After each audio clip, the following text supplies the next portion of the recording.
Voltei. Francisco Cândido Xavier. Espírito Irmão Jacob. A luta continua. Enquanto no corpo, não formulamos a ideia exata do que seja a realidade, além da morte.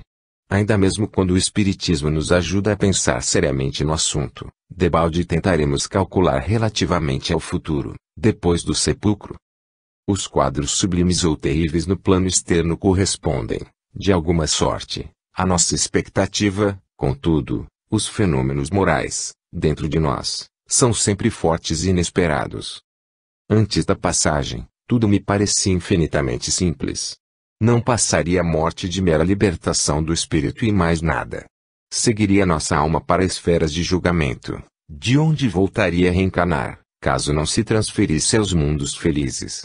Compreendo hoje que aceitar esta fórmula seria o mesmo que menoscabar a existência humana, declarando-se que o homem apenas renascerá na terra, respirará entre as criaturas e, sem seguida, se libertará do corpo de baixa condensação fluídica.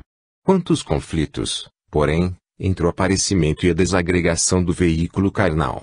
Quantas lições, entre a infância e o declínio das forças físicas. Reconheço, presentemente, que as dificuldades não são menores para a alma liberta dos mais pesados impedimentos do plano material.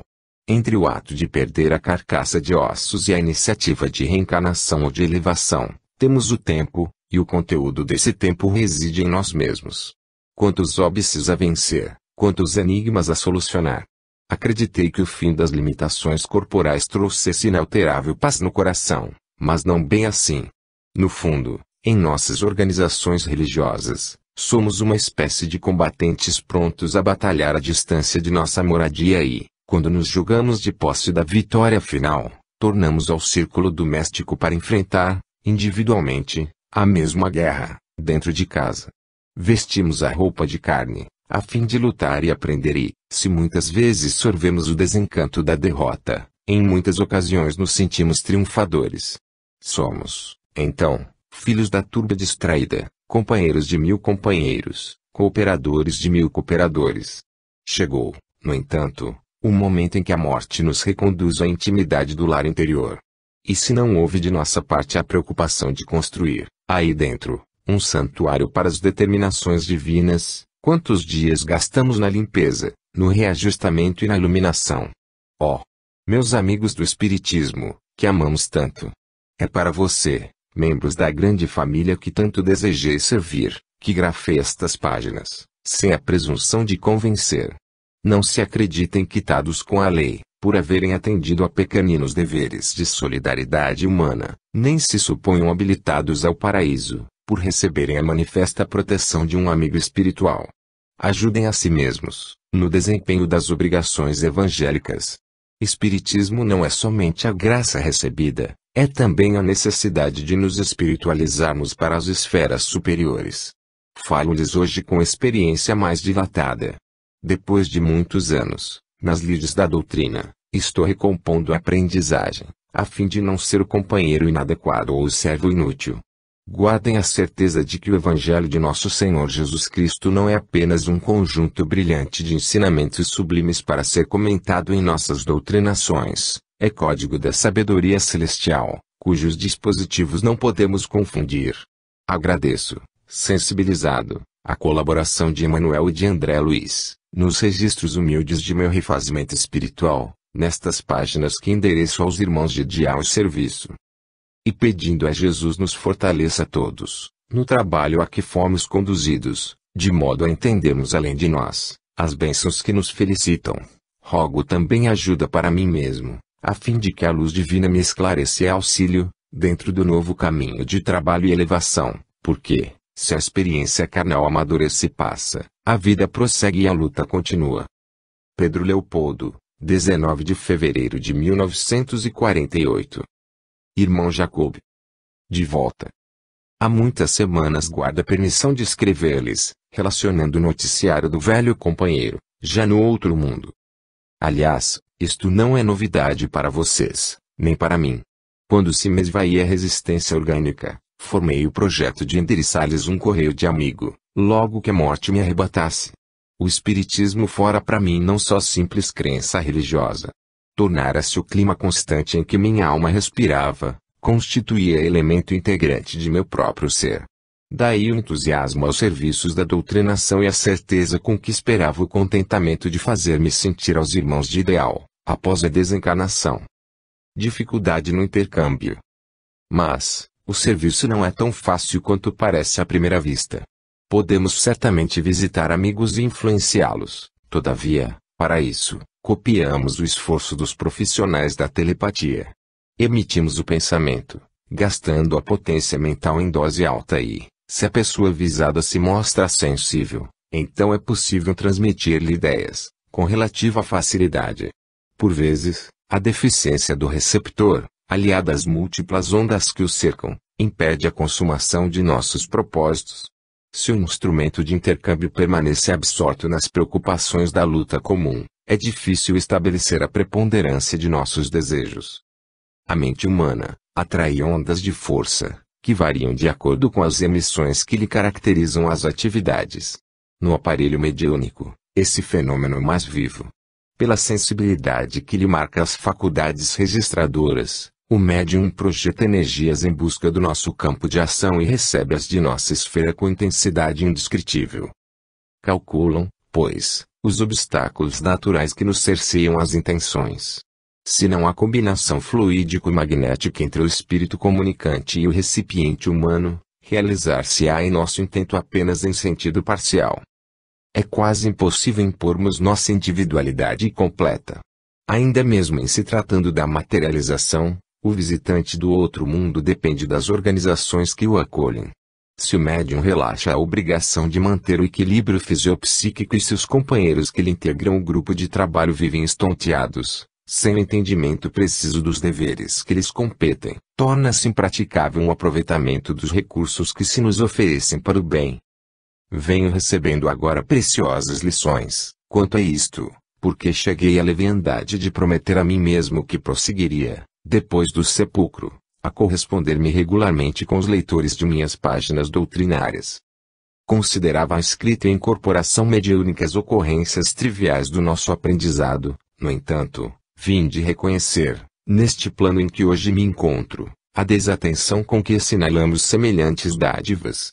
Esses fatos amplamente multiplicados, em nossos agrupamentos, traduzem imenso trabalho dos espíritos protetores, com reduzida compreensão por parte dos que a eles assistem.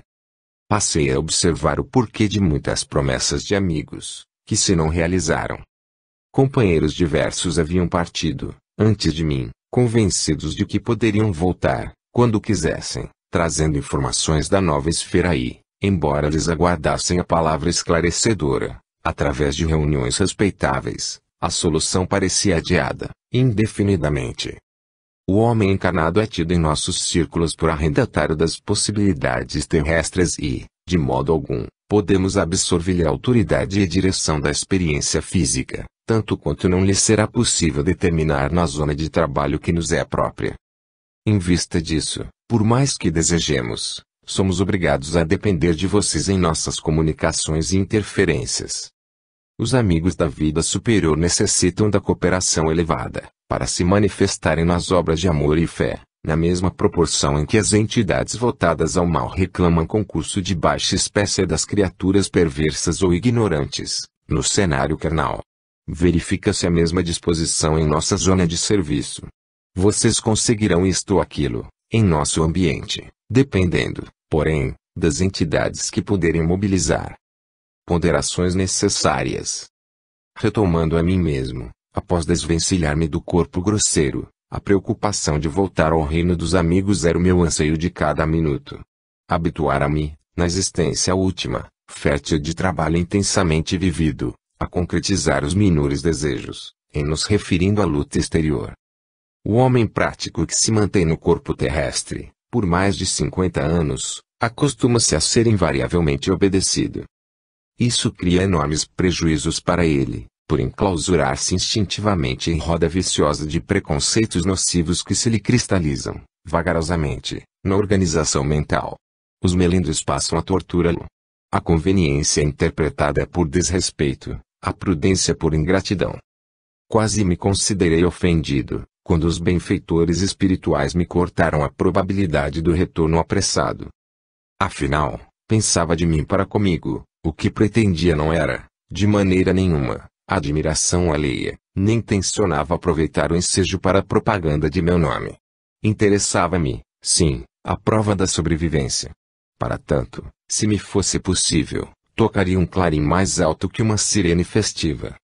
Amigos delicados, porém, fizeram-me saber que o ruído, no âmbito da espiritualidade, é tão prejudicial quanto o barulho intempestivo na via pública e, depois de ouvir longa série de ponderações, a me rearticularem os propósitos desordenados, entendi, graças a Deus, que minhas investidas se filiava à pura ingenuidade. Primeiras visitas. As primeiras visitas que efetuei, junto aos núcleos doutrinários, verificaram-se justamente no Rio. Minha atual situação, contudo, era muitíssimo reduzida. Quando no corpo, identificava somente reduzida a região de trabalho. Acompanhado de amigos que me conduziam solícitos, reparava agora um mundo novo, de aspecto intraduzível. As casas espiritistas, em função de estudo e socorro, eram verdadeiras colmeias de entidades desencarnadas. Algumas, em serviço de benemerência evangélica, outras, e em número imenso, vinham à cata de alívio e esclarecimento, a lembrar-nos multidões de acidentados às portas dos hospitais de emergência. O volume das obrigações agigantou-se aos meus olhos. Compreendi, então, de quanta abnegação temos necessidade, a fim de perseverarmos no bem, até ao fim da luta, segundo os ensinamentos de Jesus. Minha primeira impressão foi negativa. No fundo, cheguei a admitir, por alguns instantes, a incapacidade da colaboração humana, ante a imensidão do serviço. Todavia, a palavra de companheiros experientes reergueu meu bom ânimo. Sementes minúsculas produzem toneladas de grãos que abastecem o mundo, assim também, os germes da boa vontade improvisam atividades heróicas na edificação humana. Essa conclusão tranquilizou-me e tive a alegria de fazer-me notado em vários centros da doutrina, valendo-me da cooperação de alguns médiuns que me interpretaram a personalidade. As oportunidades, porém, não me ofereciam recursos ao noticiário mais completo. Comecei a guerrear meu individualismo gritante e, examinando a respeitabilidade dos interesses alheios, não me senti suficientemente encorajado a interferências que redundassem ao prejuízo do bem geral. Tentativa e aprendizado. Depois de variadas experiências, vim a Pedro Leopoldo pela primeira vez, após a libertação. Como se me afigurou diferente o grupo que eu visitara, em agosto de 1937, em companhia do meu prezado Matsun.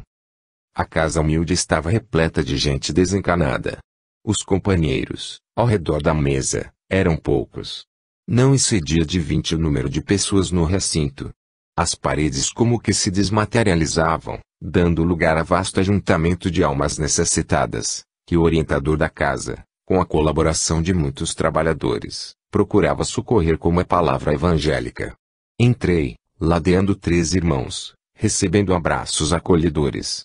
Notando os cuidados do dirigente, prevendo as particularidades da reunião, recordei os espíritos controladores a que se referem comumente nossos companheiros da Inglaterra. Estávamos perante equilibrado diretor espiritual. Todas as experiências e realizações da noite permaneciam programadas. Incontáveis fios de substância escura partiam, como riscos móveis, das entidades perturbadas e sofredoras, tentando atingir os componentes da pequena assembleia de encarnados, mas, sob a supervisão do mentor do grupo, fez-se belo traço de luz, em torno do quadrado a que vocês se acolhiam, traço esse que atraía as emanações de plumbo e a cor, extinguindo-as. Explicou-me um amigo que as pessoas angustiadas, sem o corpo físico, projetam escuros apelos, filhos da tristeza e da revolta, nas casas de fraternidade cristã que se improvisam tarefas de auxílio.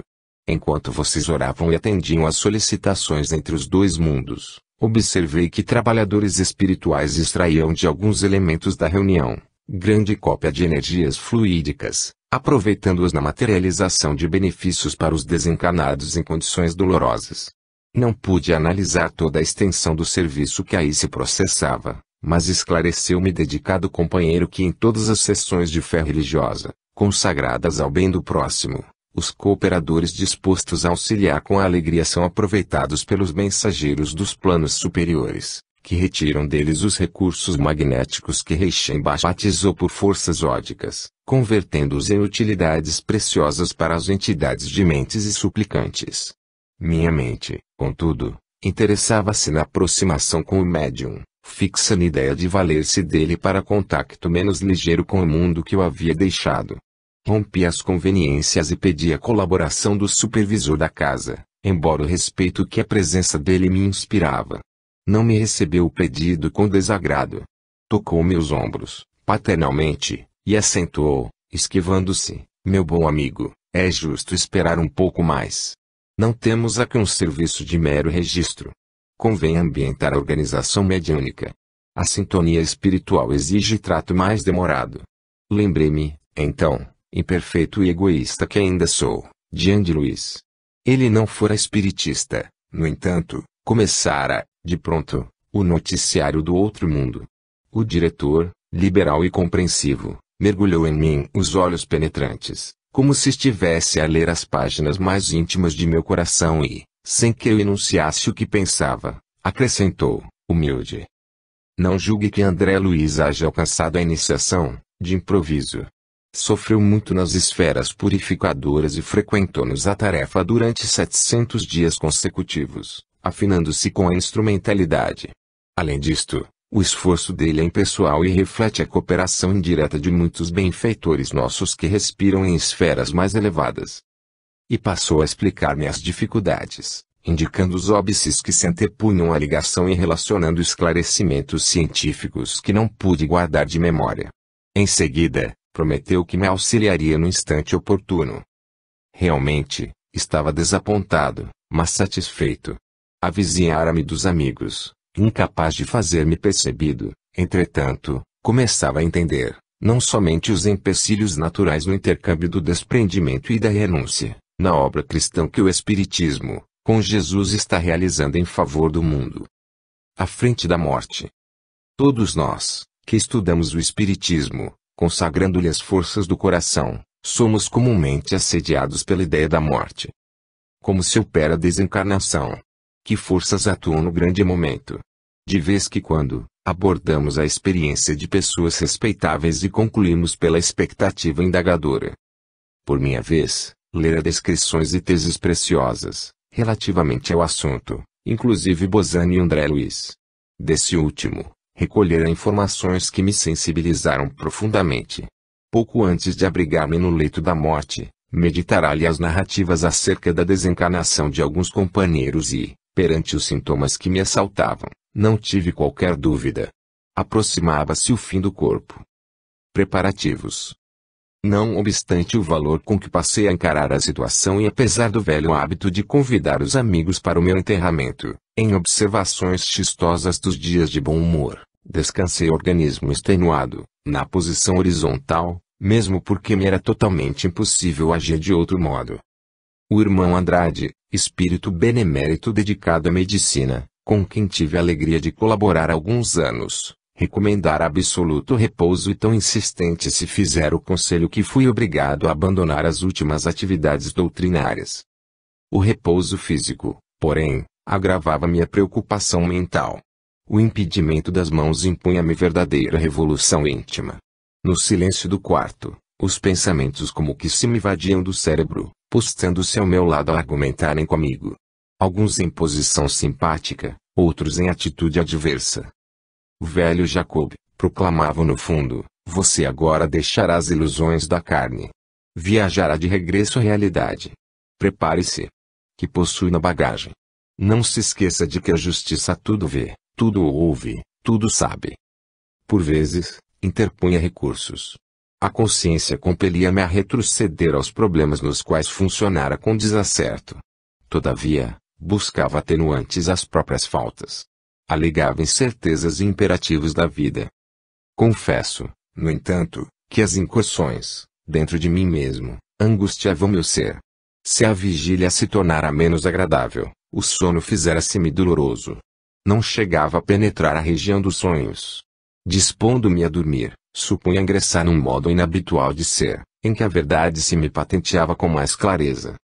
Via-me noutra paisagem, noutro clima, conhecido e desconhecido, qual se estivera perante enorme multidão de pessoas desejosas de se fazerem compreendidas por mim.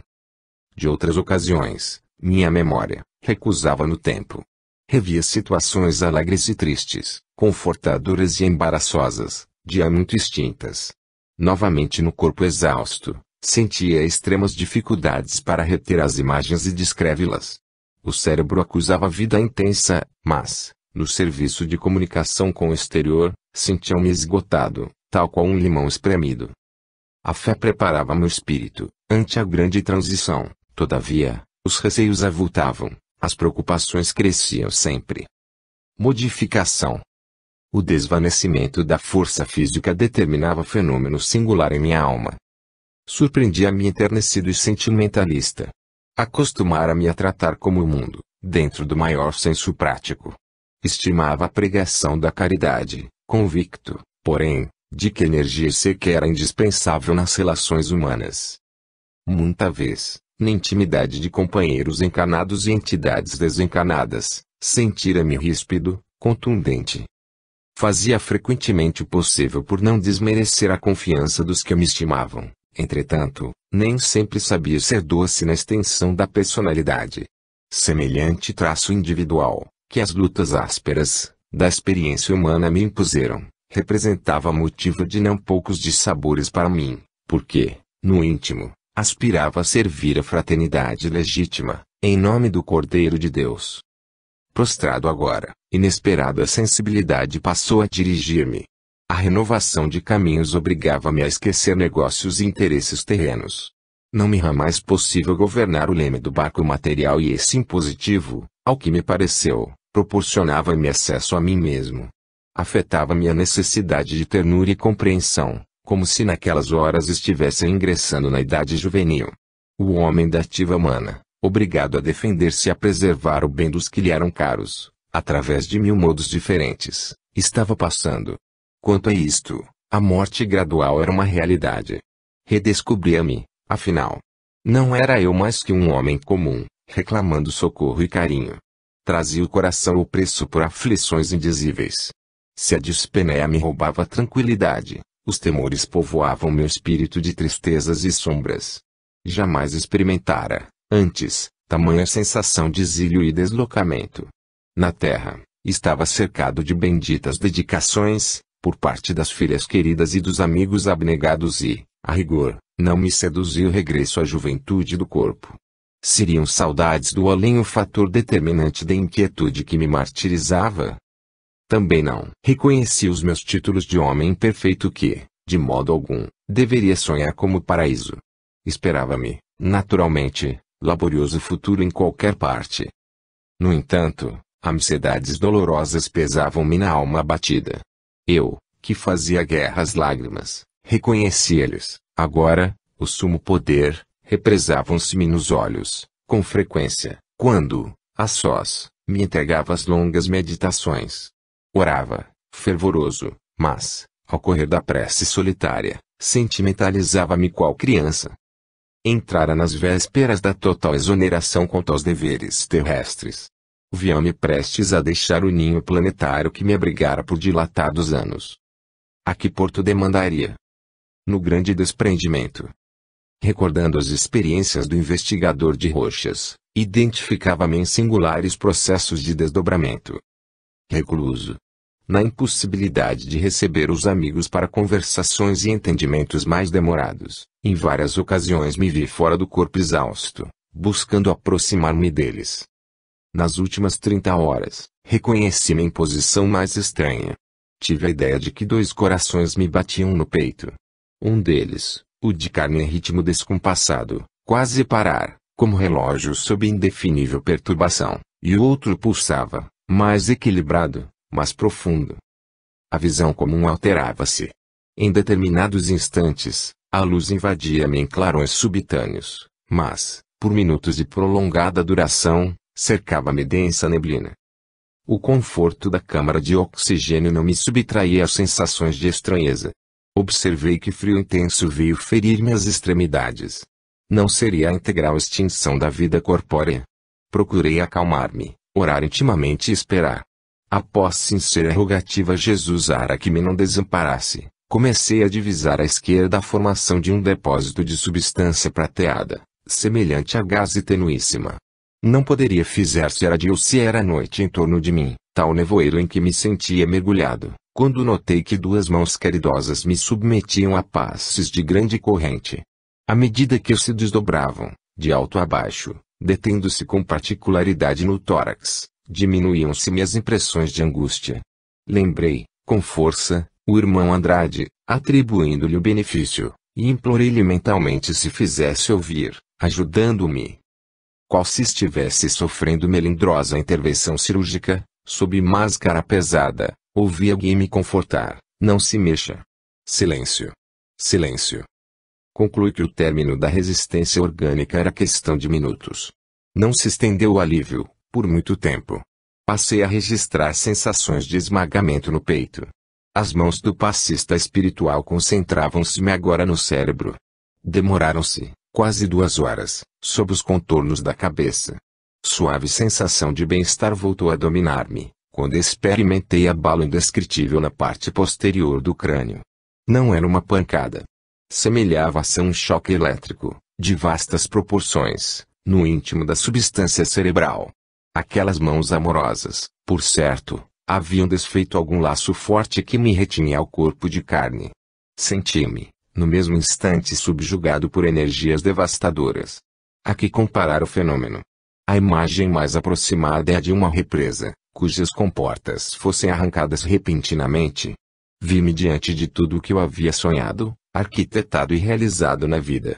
Insignificantes ideias que emitira, tanto quanto meus atos mínimos, desfilavam, absolutamente precisos, ante meus olhos fixos, como se me fossem revelados de roldão, por estranho poder, numa câmara ultra-rápida instalada centro de mim. Transformara-se-me o pensamento num filme cinematográfico misterioso e inopinadamente desenrolado, a desdobrar-se, com espantosa elasticidade, para seu criador assombrado, que era eu mesmo. No trabalho comparativo a que era constrangido pelas circunstâncias, tive a ideia de que, até aquele momento, havia sido o construtor de um lago cujas águas crescentes se constituíam de meus pensamentos, palavras e atos e cuja tona minha alma conduzia a seu talante o barco do desejo. Agora, que as águas se transportavam comigo de uma região para outra, via-me no fundo, cercado de minhas próprias criações. Não tenho, por enquanto, outro recurso verbal para definir a situação. Recordei o livro de Bozano, em que ele analisa o comportamento dos moribundos. Entretanto, sou forçado a asseverar que todas as narrações que possuíamos, nesse sentido, comentam palidamente a realidade. Minha filha. Observando-me relegado às próprias obras, por que não confessar? Senti-me sozinho e amedrontei-me. Esforcei-me por gritar, implorando socorro, porém, os músculos não mais me obedeceram. Busquei abrigar-me na prece, mas o poder de coordenação escapava-me. Não conseguiria precisar se eu era um homem a morrer ou um náufrago a debater-se em substância desconhecida, sob extremo nevoeiro. Naquele intraduzível conflito, lembrei mais insistentemente o dever de orar nas circunstâncias mais duras. Rememorei a passagem evangélica em que Jesus acalma a tempestade, perante os companheiros espavoridos, rogando ao céu salvação e piedade. Forças de auxílio dos nossos protetores espirituais, irmanadas à minha confiança, sustaram as perturbações. Braços vigorosos, não obstante invisíveis para mim, como que me reajustavam no leito. Aflição asfixiante, contudo, oprimia-me o íntimo. Ansiava por libertar-me. Chorava conturbado, jungido ao corpo desfalecente, quando tênue luz se fez perceptível ao meu olhar. Em meio do suor copioso obriguei minha filha Marta a estender-me os braços. Estava linda como nunca. Intensa alegria transbordava-lhe do semblante calmo.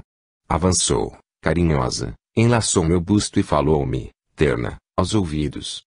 Agora, paizinho, é necessário descansar. Tentei movimentar os braços de modo a retribuir-lhe um gesto de amor, mas não pude erguê-los. Pareciam guardados sob uma tonelada de chumbo. O pranto de júbilo e reconhecimento, porém, correu-me abundante dos olhos. Quem era Marta, naquela hora, para mim? Minha filha ou minha mãe? Difícil responder. Sabia apenas que a presença dela representava um mundo diferente, em nova revelação. E entreguei-me, confiado, aos seus carinhos, experimentando felicidade impossível de descrever. Em pleno transe, amparado a Marta, intentei proclamar o júbilo que me dominava, fazendo-me ouvido em alta voz. Todavia, os membros jaziam inteiriçados e os órgãos da falha em descontrole. Não tinha perfeito conhecimento da posição em que os familiares se moviam. Meus olhos demoravam-se perturbados. Sensação de esmagamento percorria-me todo, no entanto, que pedir além daquela infinita aventura que o devotamente filial me proporcionava.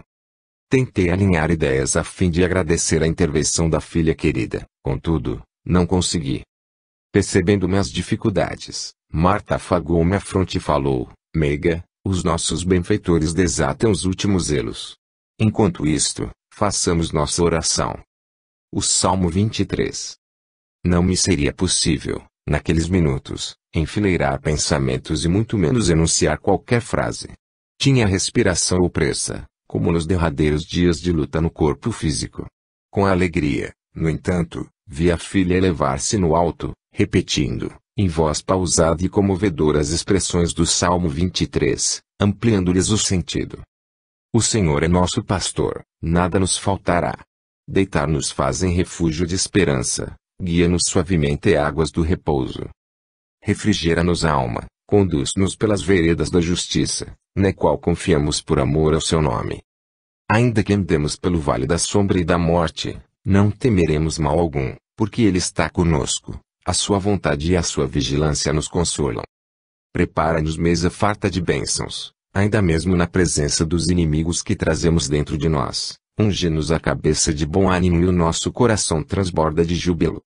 Certamente que a bondade e a compaixão do Senhor nos seguirão em todos os dias da vida e habitaremos na sua casa divina, por longo tempo. Assim seja. À medida que sua voz pronunciava o texto antigo, multiplicando-me as lágrimas abundantes e espontâneas, dores cruéis me assaltavam a região torácica. Vim saber, mais tarde, que aqueles sofrimentos provinham da extração de resíduos fluídicos que ainda me enlaçavam a zona do coração. Recebendo socorro. Fim da prece, que ouvi sob indizível angústia, percebendo a manifesta intenção da filha que assim procedia buscando isolar meu pensamento da intervenção a que me achava submetido. Notei que as dores se faziam menos rudes. Ela permaneceu amorosamente inclinada para mim, por mais de uma hora, silêncio. Temia falar, provocando fenômenos desagradáveis, e, ao que me pareceu, Marta me partilhava os receios. Um momento chegou, entretanto, no qual a respiração se fez equilibrada e verifiquei que o coração me batia, uniforme e regular, no peito. Através do olhar, supliquei à filha, sem palavras, reforçasse o socorro que minha situação estava exigindo. Vi-a movimentar cuidadosamente o braço direito e, em seguida, passar a destra repetidamente sobre a minha cabeça exausta. Reparei que me aplicava força espiritual que eu ainda não podia compreender. Mais alguns minutos decorridos e percebi que o poder de orar me felicitava de novo.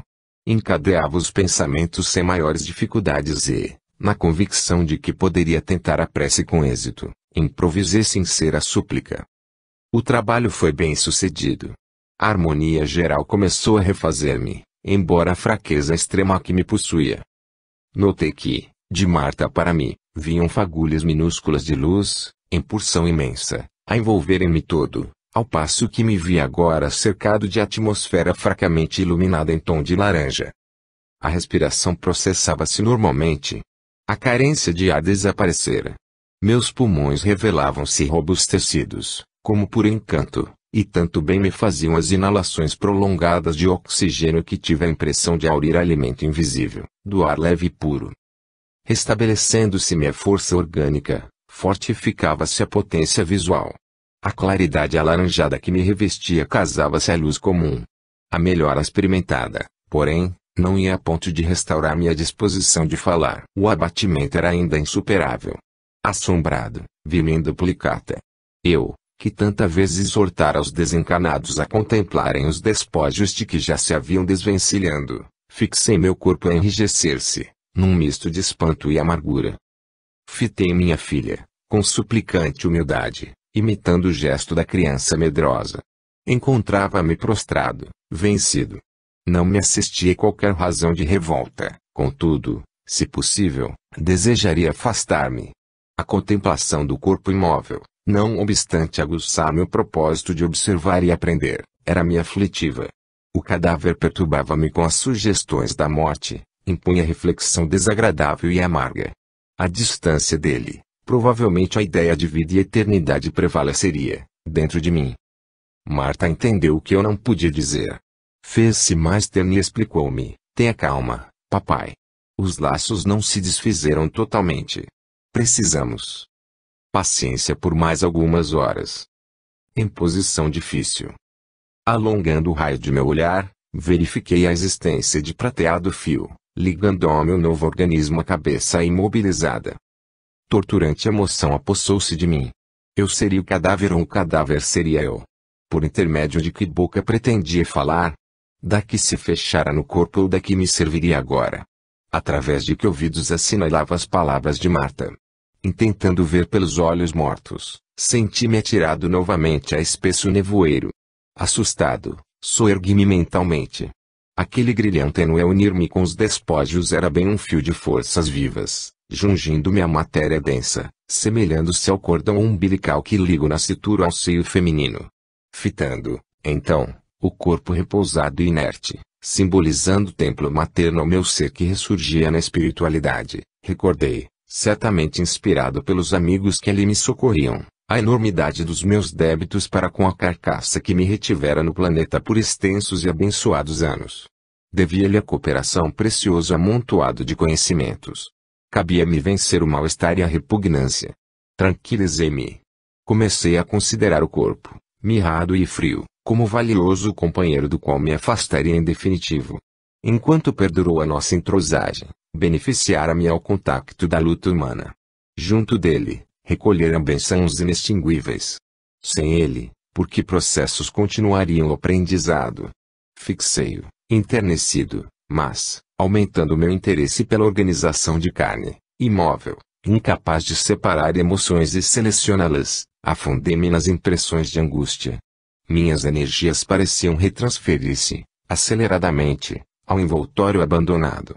Insuportável constrangimento martirizava-me. Percebi os conflitos da carne desgovernada. A diferença apresentada pelos órgãos impunha-me terrível desagrado. Registrando minhas dificuldades, Marta informou bondosamente: lembre-se, paizinho, da necessidade de concentração na prece. Não divague. Esqueça a experiência que terminou, sustentando a mente em oração. A custo, retornei a mim mesmo e me mantive no recolhimento necessário. Meu objetivo, agora, era não pensar. Avançava-se no futuro, estranhas vertigens me assediavam. Se me demorava analisando o veículo físico, vigoroso e inesperado impulso me reconduzia para ele. Que fazer de mim, reduzido a minúsculo ponto sensível entre duas esferas? Aquietei-me e orei. Entre amigos espirituais, rogando a Jesus me auxiliasse a encontrar o melhor caminho, observei que minha capacidade visual se dilatava. Curiosos fenômenos de óptica afetavam minha retina hesitante. Alterar-se minha noção de perspectiva. A imagem do ambiente parecia penetrar-me. Objetos e luzes permaneciam dentro de mim ou jaziam em derredor. Dentro de semelhante indecisão, divisei duas figuras ladeando a filha dedicada. Centralizei quanto possível o propósito de ver, mais exatamente, e tive o esforço compensado. Ambos os presentes se destacaram nítidos. Que alegria me banhou o ser. Numa deles, identifiquei sem obstáculos o venerável Bezerra de Menezes e, no outro, adivinhei o benemérito irmão Andrade. Pelo sorriso de compreensão que me endereçaram, reconheci que os dois me haviam notado a surpresa indescritível. Todavia, meu júbilo do primeiro instante foi substituído pela timidez. Enquanto nos debatemos na lida material, quase nunca nos recordamos de que somos seguidos pelo testemunho do plano espiritual, nos mínimos atos da existência. Falamos, com referência aos espíritos, com a desenvoltura das crianças que se reportam aos pais a propósito de insignificantes brinquedos. Senti-me repentinamente envergonhado. Quantos sacrifícios exigiram daqueles abnegados amigos? Apesar do natural acanhamento que a presença deles me infligia, tudo fiz por levantar-me, de modo a recebê-los com a veneração que mereciam. Tentei, porém, de balde erguer-me. Percebendo minhas intenções, abeiraram-se de mim. Cumprimentaram-me com palavras confortadoras de boas-vindas.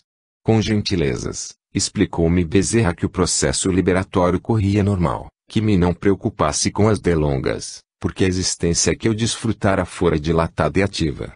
Não era possível, disse, bondoso, efetuar a separação de organismo espiritual com maior rapidez.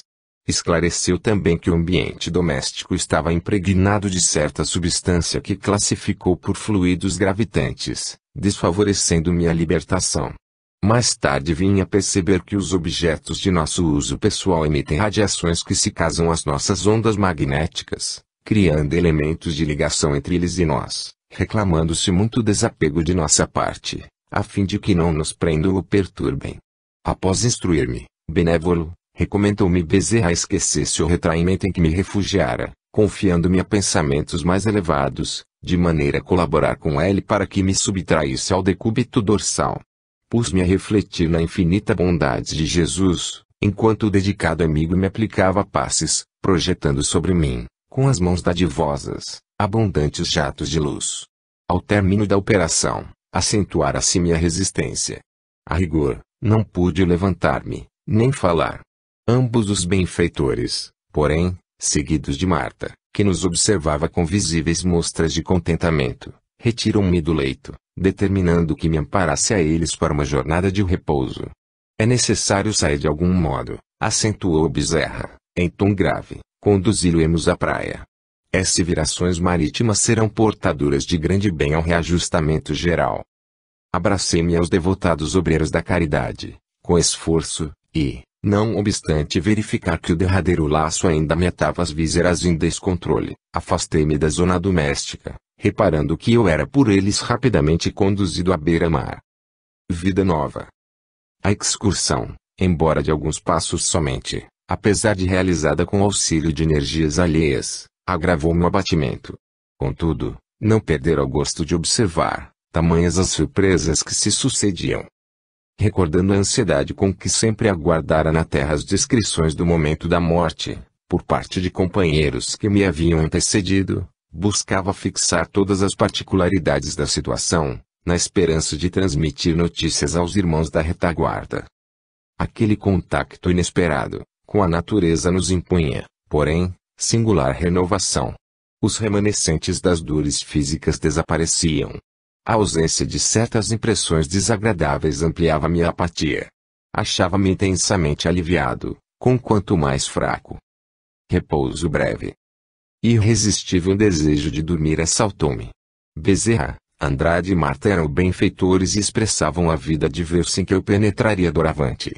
Com certeza, guardariam-me informações preciosas que eu esperava, curioso e feliz, mas, como vencer o sono e pesar-me no cérebro? Extenuado, vacilante, notei que não envergava as mesmas peças que usava habitualmente no leito. Envolvia-me vasto roupão claro, de convalescente. Tentei indagar, entretanto, a fraqueza dos órgãos vocais prosseguia sem variações. Era preciso aceitar os recursos quais se me ofereciam. Não adiantava qualquer interrogação. Indispensáveis a serenidade e a paciência. Perante o mar, diferenciava-se minha posição orgânica. Aquelas bafagens de ar fresco, que eu recebi encantado, regeneravam minhas forças. Pareciam portadoras de alimento invisível. Inalando-as, permanecia singularmente sustentado, como se houvera sorvido caldo, substancioso. Marta, agora sentada, oferece-me o regaço acolhedor, acariciando-me a fronte. Notei que o irmão Andrade comentava as virtudes do mar no reerguimento das energias do perispírito. Referia-se a casos repetidos de socorro a irmãos recém-desencarnados, conduzidos com êxito à frente das águas. Desenvolvi o máximo esforço para registrar-lhe as impressões, quando o benemérito amigo me dirigiu a palavra, cuidadoso, aconselhando-me o sono pacífico e restaurador. Não deveria reagir contra o repouso, disse-me, fraternal, e acrescentou que não convinha sacrificar necessidades da alma à curiosidade, embora nobre. Teria tempo para observar e aprender muito e, pelo menos durante algumas horas, não poderia furtar-me ao descanso imprescindível. Compreendi o alcance do conselho e obedeci. Entreguei-me sem resistência e perdi a noção de espaço e tempo no sono abençoado e reparador. Impressões diferentes. Despertando, de alto, não podia precisar o tempo curto em que repousara. Continuava a filha ao seu lado, mas de ambos os benfeitores não havia sinal. Notificou-me Marta que se haviam ausentado, porém, não tardariam. Confiaram-me a ela, enquanto me aquietara, contudo estariam junto de mim, em breves minutos. Sentia-me outro homem. Movimentei os braços e ergui-me sem dificuldades. Tentei falar, e que alegria experimentei. Entendi-me com a filha querida, à vontade. Explicou-me que eu não havia repousado quando seria de desejar e que voltaria ao descanso na primeira oportunidade. Indagou em seguida, se me achava amedrontado, e, como lhe demonstrasse a firmeza de ânimo que me possuía, cientificou-me de que Bezerra, em breves minutos, cortaria os derradeiros laços que me retinham ainda, de certa forma, aos envoltórios carnais, consultando-me, ao mesmo tempo, se me não inspiraria termos assistir, de algum modo, ao enterramento dos meus despojos. Respondi-lhe com o meu interesse. Tudo que eu pudesse aprender de novo representaria enriquecimento de observação. Em verdade, animavam-me outras disposições. Guardava a ideia de haver rejuvenescido. Toquei meu veículo novo. Eu era o mesmo, dos pés à cabeça. Coração e pulmões funcionavam regulares. Fascinava-me, porém, acima de tudo, o novo aspecto da paisagem. Casas, vegetação e o próprio oceano pareciam coroados de substâncias coloridas. Que sugestões surpreendentes em torno! As claridades solares, em derredor, revelavam maravilhosas cambiantes. Informou-me Marta de que enquanto a nossa mente funciona, sob determinadas condições, vemos somente alguns aspectos do mundo, e porque eu interrogasse se todos os desencarnados se surpreendiam com as visões que me encantavam os olhos, respondeu negativamente. Muitos libertos da disciplina física, esclareceu, conservam tão fortes ligações com os interesses humanos que a visão não se lhes modifica, de pronto, e prosseguem vendo a Terra, nas mesmas expressões em que deixaram. Era prodigioso o quadro. Senti forte impulso de prosternar-me, em sinal de reconhecimento à majestade divina. Tão grande leveza caracterizava agora o meu organismo que, contemplando, enlevado, as águas próximas, nelas adivinhei pesadíssimo elemento. Pensei concomitantemente que, se eu tentasse, talvez conseguisse caminhar sobre as ondas líquidas, aureoladas, ao meu olhar, de sublime coloração. Registrando meu ânimo, a querida filha mostrou-se satisfeita. Desde o primeiro momento de nosso reencontro, Marte revelava-me ansiedade de ver-me tranquilo e contente. Surpreendido. Dispunhamo-nos a deixar o abrigo a que nos refugiáramos, quando percebi que me encontrava em trajes impróprios. Arragado à ideia de que seria visto por amigos encarnados, não ocultei um gesto de aborrecimento. À distância do leito, aquele roupão alvo não deixava de ser escandaloso. Marta, que me seguia as reflexões, sorridente, vestia-se com apurado gosto. Ia expor-lhe os receios que me assaltavam, quando se adiantou, asseverando que as preocupações do momento me atestavam as melhoras. Um homem desalentado não pensa em roupa, disse-me alegremente. Acrescentou que Bezerra e o irmão Andrade não se demorariam e que a solução do problema fora prevista na véspera. De fato, transcorridos alguns minutos, chegaram, atenciosos. A possibilidade de endereçar-lhes a palavra encheu-me de imenso júbilo. Abracei-os reconhecidamente. Trouxeram-me um costume cinza, muito semelhantes aos que eu aí preferia no verão. O irmão Andrade ajudou-me a vesti-lo. Mas alguns instantes e, entre os dois benfeitores que me amparavam lado a lado, oferecendo-me os braços, afastamo-nos da praia. Enorme o movimento nas vias públicas. A mesma diferença que assinalara no mar, nas plantas e no casario, notava nas pessoas. Cada qual se revestia de halo diferente. Não me sentia, contudo, disposto a formular indagações. Assombrava-me com a locomoção própria e esse problema naturalmente solucionado bastava, por enquanto, a minha capacidade de analisar.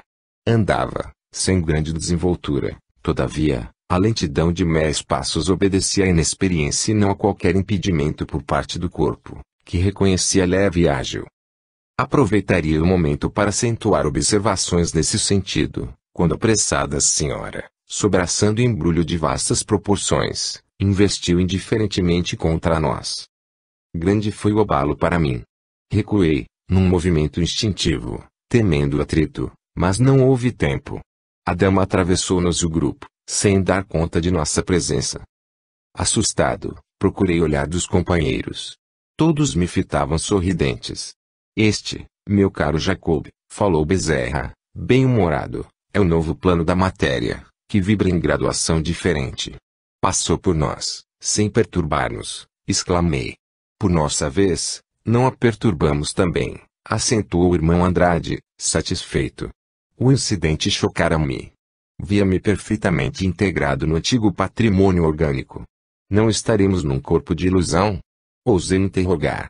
Bezerra esclareceu, delicado, o poder da vida, inilimitada criação de Deus, é infinito, e a mulher que passou despercebidamente por nós, cujo veículo de carne caminha para a morte, poderia fazer a mesma pergunta. A pequena ocorrência nos dava bastante material à reflexão. Gostaria de trocar comentários e propor questões diversas, todavia, o meu abatimento ainda era grande. Deixei-me, pois, conduzir sem relutância, de imprevisto a imprevisto. De retorno à casa. Grande movimentação de gente se fizera em volta do lar onde meus olhos de carne se haviam cerrado para sempre. Natural atração me impulsionava a entrar, precipitadamente. O campo doméstico reclamava meu espírito qual poderoso ímã. Entretanto, forças desconhecidas compeliam-me a retroceder. Registrando o fenômeno, aflito, fixei Bezerra, buscando esclarecimento. O venerável amigo contemplou-me pacientemente e falou, ainda agora, reparávamos que o veículo físico de uma senhora em nada nos afetou a organização, mas aqui somos defrontados por matéria de nosso plano, envolvendo pensamentos agressivos e desfavoráveis em massa. As projeções mentais da maioria de nossos amigos, aqui congregados, formam energias contraditórias, entre si. Alguns discutem e muitos pensam de maneira inadequada ao respeito que devemos a um companheiro em transe. Para nós, adestrados na travessia de obstáculos, esta compacta emissão de forças antagônicas não constitui barreira insuperável, mas é preciso reconhecer as condições especialíssimas do seu estado. Você ainda se acha na condição do pássaro mal saído do ninho, incapaz de voar livremente. Regozijei-me com a explicação, contudo, indaguei, curioso, e se eu insistisse? Teria choques sumamente desagradáveis, adiando o restabelecimento de suas forças. Toda realização útil pede exercício. Não temei. A simples vizinhança das conversações infundia-me pronunciado mal-estar. Recomendou Bezerra ao irmão Andrade e Marta me assistisse, enquanto cortaria o laço que de certa forma, ainda me retinha as vísceras cadavéricas. O regresso a casa, com as surpresas de que se fazia acompanhar, trouxe-me penosas impressões. Esforçava-me por não cair, extenuado, ali mesmo. Retornar à dispenéia. Se o leito estivesse à minha disposição, nele buscaria, sem delonga, refúgio confortante. Marta ajudou-me, esclarecendo que a hora se caracterizava por muita ansiedade no coração dos entes que me consagravam sincera estima na terra, que inúmeros pensamentos de angústia convergiam sobre mim e, por isso, eu devia resistir, garantindo a tranquilidade própria. Considerando o que ouvia, procurei acalmar-me. As forças que me colhiam em cheio, insofreáveis e impetuosas, surpreendiam-me, dolorosamente, qual se fossem correntes elétricas. Vozes imprecisas cercavam meus ouvidos. Onde me encontrava? Entre amigos ou no centro de um redemoinho de energias desconhecidas, mais furiosas que as do vento forte. O irmão Andrade percebeu meu desajustamento e sustentou-me nos braços com mais carinho e segurança. Não ignorava que muitos amigos meus ali se encontravam, entretanto, apesar do imenso desejo de revê-los, via-me inibido de semelhante satisfação. Meus olhos se mantinham turvos e minha mente jazia atormentada. Despedidas. Em muitas ocasiões colaborei nos serviços de socorro aos recém-desencarnados, mormente nas preces memorativas, mas estava longe de calculas as lutas de um morto. Amargurado e aflito qual me achava, ponderei os sofrimentos dos que abandonam a experiência física sem qualquer preparação. Se eu, que consagrara longos anos aos estudos espiritualistas, encontrava óbices tão grandes, que não correria aos homens comuns, que não cogitam dos problemas relativos à alma. Ali, à frente de meus próprios amigos, sentia-me num torvelinho de contraditórias sensações. Para quem apelar? Atenções perturbadoras. Marta afagou minha cabeça exausta e pediu-me calma. Esclareceu que as dificuldades eram justas. Muita gente se despede do mundo carnal sem obstáculos e sem desagradáveis incidentes. Inúmeras almas dormem longuíssimos sonos, outras nada percebem, na inconsciência infantil em que vazam as impressões. Comigo, porém, a situação se modificava. Adestrar a mente para enfrentar a grande transição, no campo de serviço ativo ao que me dedicara. Convivera com os problemas do espírito, durante muito tempo, em esforço diário. Fizera relações extensas entre encarnados e desencarnadas. E não poderia evitar que perante o corpo inerte se concentrassem manifestações mentais heterogêneas. Nem todos os pensamentos ali congregados traduziam amor e auxílio fraternais. As opiniões a meu respeito divergiam entre si, formando corrente de força menos simpáticas.